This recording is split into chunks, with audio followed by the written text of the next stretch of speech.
Yes, sir. Good morning. Good morning. Good morning, Your Honor. Michael Lorano for the appellant. Preliminarily, my client and I would like to thank you for your interest in the issues presented by this case. The case that preceded me, I see, had similar issues, and unfortunately, I wasn't able to hear the dialogue because my ears aren't what they used to be. But I think a very brief statement of the facts is all that is required here. My client was a Essex County jail officer. He reported to work and attempted to, according to his testimony, store his firearm in a facility offered by the jail where you would leave your gun in a jail locker.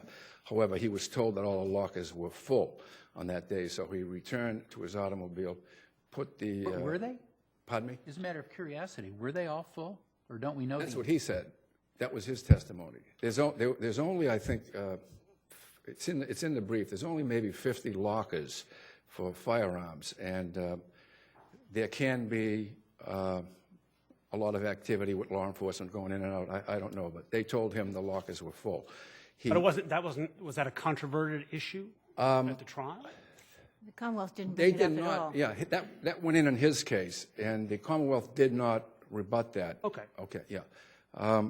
So he went back to his car, put the firearm in his glove box. He testified that he locked the glove box, although I don't think it went into the agreed statement of facts because I was looking to win on the I directed... thought the agreed statement of facts said that it was an unlocked glove box. That was the government's testimony on their case in chief, that the glove box was unlocked.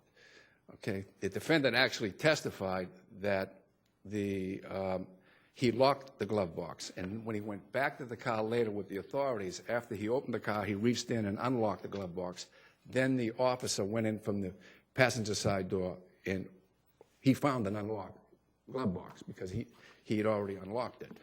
I was trying to make my issue on whether or not he was entitled to a directed verdict on whatever the Commonwealth's evidence was. But at the time that the Commonwealth's case closed, the only evidence was that the glove box was unlocked. Correct, Your Honor. That's correct. So it appears that the court's primary interest in this case is whether 131LA, under the circumstances of the case, is unconstitutionally vague for failing to define secured in a locked container. And, you know, trying to analyze the statute, I first looked at what I thought might be the global purpose of Massachusetts firearms regulation, and you know, it appears to be, according to the cases, to keep or limit access to deadly weapons by unauthorized, incompetent, and irresponsible people. And this is tracking the federal National Gun Control Act of 1968, the purpose of which is keeping firearms out of the hands of those not legally entitled to possess them because of age, criminal background, or incompetency. However, when I look really closely at 131L and the wording of the statute, I think it might have a more limited purpose. Mr. Lorano, is your position that a car is a locked container? Correct, Your Honor. And you'd say a house is a locked container, wouldn't you? Well, why wouldn't it be if I lived alone? I mean, what 131L is really addressing, especially when you look at sections C, D, and E, is, in fact, if I might just briefly read section C, which is punishment.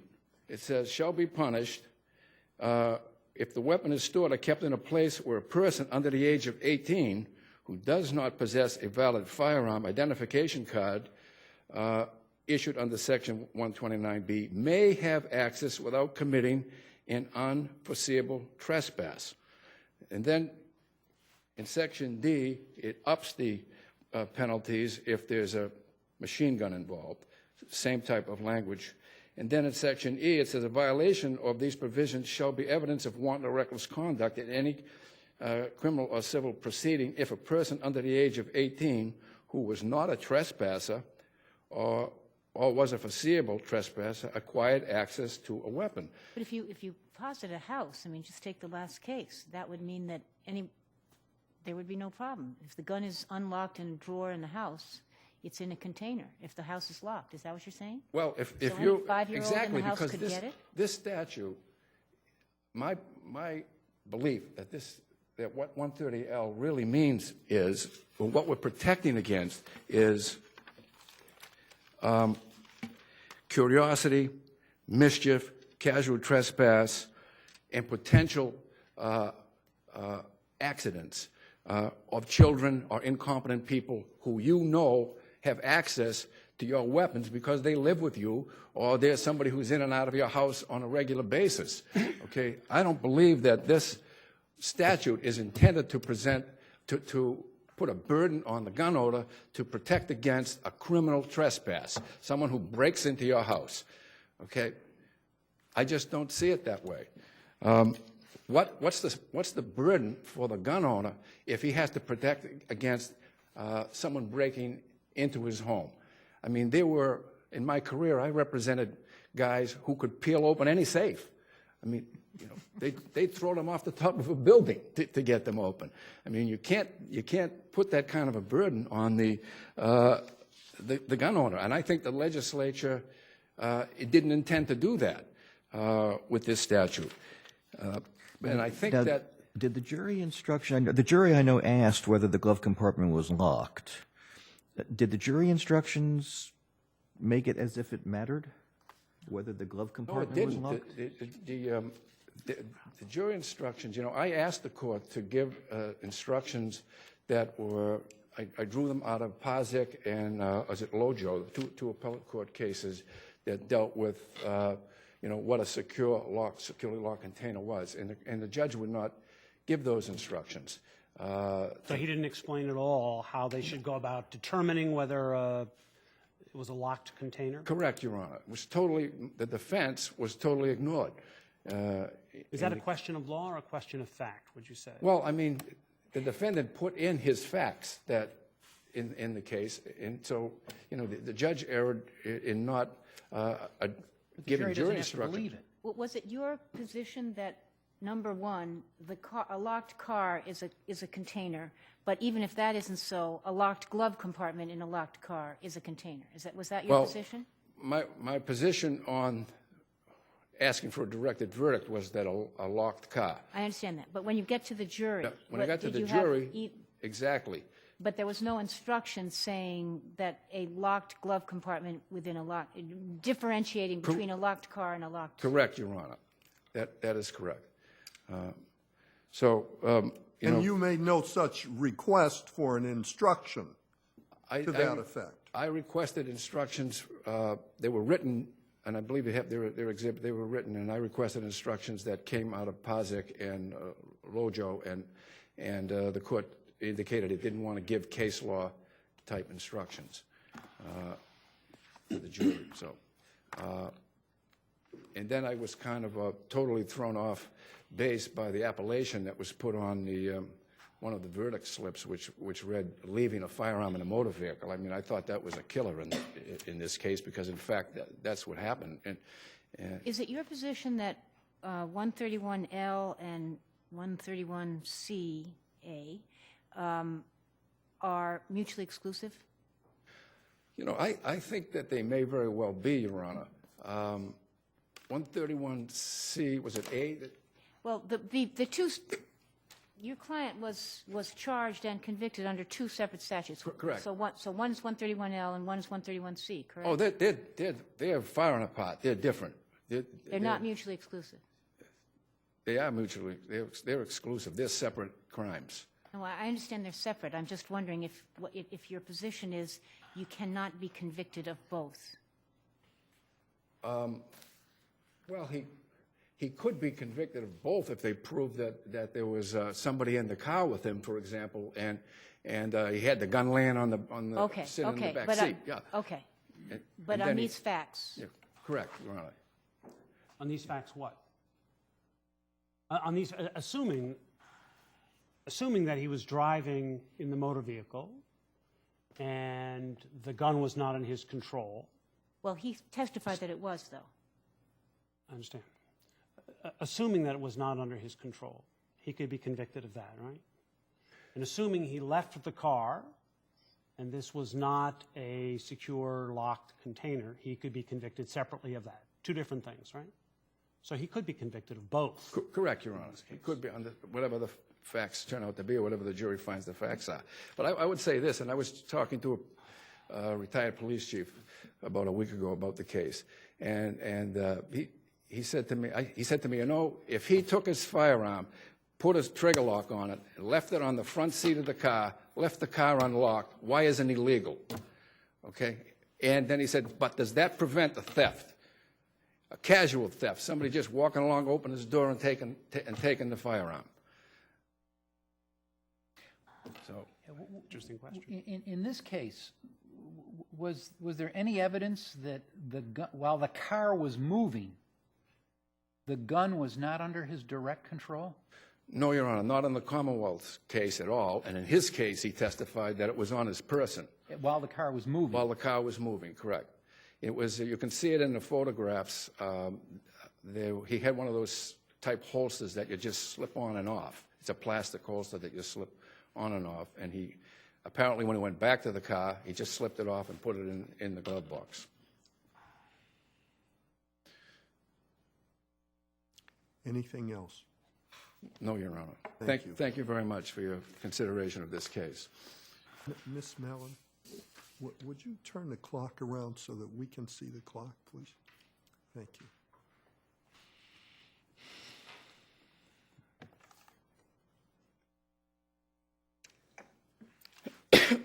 Thank you. Good morning. Marcia Slingerland for the Hold Commonwealth. on just one moment. All right. Yes, ma'am. Thank you. 131L is not mutually exclusive from 131C, and that is because the statute specifically says it is unlawful to store or keep any firearm in any place. And those words are not ambiguous, they're not unclear. Anybody can understand those. I think for you to decide this case, it's important to understand how 131L and 130C work together. In 1998, 131L was put into effect, but when it was put into effect, 131C had been there for a while. And it had read that no person could carry a firearm in a vehicle unless it was under his direct control. In 1998, when the storage statute came into effect, they changed the carrying statute. And the carrying statute was changed in one important, significant respect with regard to subsection A, and that was that you could not carry a loaded firearm unless it was under your direct control. Is it the Commonwealth's position in this case that since he drove I'm just trying to figure out where you get the carrying. Are you saying that because it was in a motor vehicle it was carried, or are you Yes. are you inferring that it wasn't within his control while he was driving? The Commonwealth's position is there was nothing wrong with, we couldn't show anything that he did when the car was moving, Okay. but that movement is not a required element of the carrying statute. When the legislature used the words carry with respect to a loaded firearm, they're talking about the transfer or the transportation of a gun in a vehicle. And because vehicles by their nature are mobile, they're addressing that particular So a car statute. that is sitting there with no gas, hasn't moved, no evidence it's moved, and there's a gun inside, the person is guilty of carrying a firearm if it's loaded? No, you're guilty of carrying a firearm if you leave a loaded firearm in a vehicle when you're not present. In other words, it's not under your direct control. No, right. But so it's you don't need movement at all. It's just the car. On these particular facts, the car was not moving when the police intervened and when he was charged. The facts were there was the loaded gun left unattended in the car. So the crime began and was completed when the defendant did not have it under his direct control. Is that why it's called, in the jury slip, of leaving? That's why it's called a leaving Yes. crime, essentially? That's how you're describing it? And this is how the Commonwealth describes this particular crime, as a leaving? Not a carrying, but a leaving. On these particular facts, there is no evidence about how he carried it. And we're not saying that he did anything wrong while the car was in motion. That doesn't mean he was not carrying the vehicle, the gun, in violation of 131C. Because he left it there. It wasn't under his direct control. But in the storage statute, it says a weapon shall not be deemed stored if carried by or under the control of the owner. So that means that if they're carrying it, in order to be able to convict him under the carrying statute, then he can't also be convicted for doing the same thing under the storage statute, because the storage statute says the weapon's not going to be deemed stored if carried by or under the control of the owner. And nobody says he was. But when he is gone, that's the crime. It was not under his direct control. No, so that means that he violated the carrying statute when he left it there. It also means that he violated the storage statute because the words of the legislature are clear. Any place, any firearm in any place. But the weapon shall not be deemed stored if carried by the owner. So I really don't see how you can have both. I think they use carried in a different way in They use 131L. carried differently in the statute about storing the gun? Because the two statutes, I think, need to be read together. They were enacted at the same time. Presumably, they apply to the... So that means that you can't have a conviction for the same action under both statutes. Well, the Commonwealth's position is you can, because each requires an element that the other does not. It's the mobility of the car that provides the carrying of a loaded firearm. It's the potential mobility of the car. But if the car's not in motion, it's just sitting there, Right. locked. And I believe the legislature, I think if you look at the way the law came to be, they're regulating the transportation of firearms, which, when they're being transported, can be stored. I don't think you can... it's not workable to define carrying in terms of whether the vehicle's moving or not, which is the premise that the defense was... But you're saying he proceeding on. violated the carrying statute by carrying a motor vehicle and a firearm, carrying being leaving it there, but he's not carrying it for purposes of the storage statute, right? So you want it both ways. It depends on what carrying point in... for the carrying statute and storage for the storage statute. And this is criminal statutes that we interpret in favor of the defense. I still think that they can be read together. The crime on these facts, and it's limited to these facts, is that he did not have it under his direct control and he didn't have it secured in a locked container. That's the storage statute. Yes, that's right. And the defense was that the container was a locked motor vehicle, and the jury could disregard that on the Commonwealth's case. Well, what is a locked container for purposes of the statute? Is it a jury question? Secured in a locked container? I believe it is. And were proper instructions given about how they should go about determining whether it was secured in a locked container? The judge defined container for the jury. I'm sorry, he defined carry and he defined control. He did not define container. But if we're talking about the vagueness of this statute, if that's the issue we're dealing with, I'd suggest that the defendant must know. He's charged with knowledge of these laws. He's a Class A license owner. He must know he can't leave a loaded firearm in a vehicle because it's not under his direct control.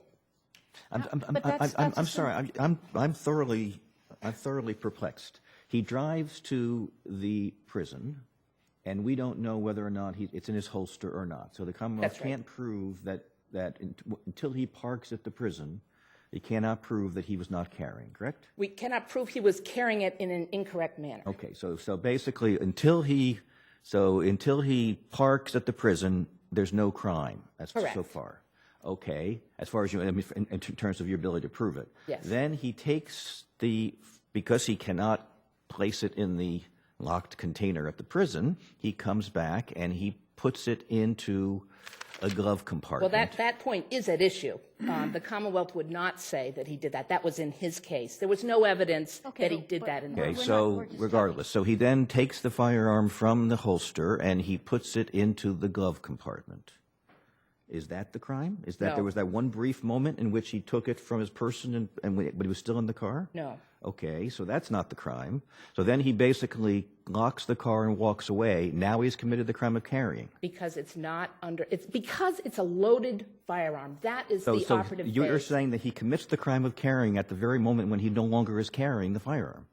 When he's leaving it in a motor vehicle, and it has to be understood, I think the legislature intended when they were regulating the transportation of vehicles, of firearms in vehicles, that the transportation of that cars carry it. Cars are the vehicle by which a firearm is You're not prosecuting the used. car, you're prosecuting him for carrying at the very moment when he no longer physically is carrying. And right. You're saying he's constructively carrying in some fashion.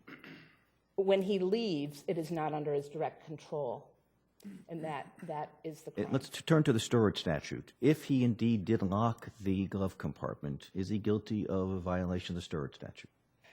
If the firearm was unloaded, I think he would. There's a strong I'm argument. referring not to the carrying statute. I'm referring to the storage statute, which I assume does not speak of whether it's loaded or not, correct? That's correct. Okay, so But let's turn to the storage. Put aside the carrying statute.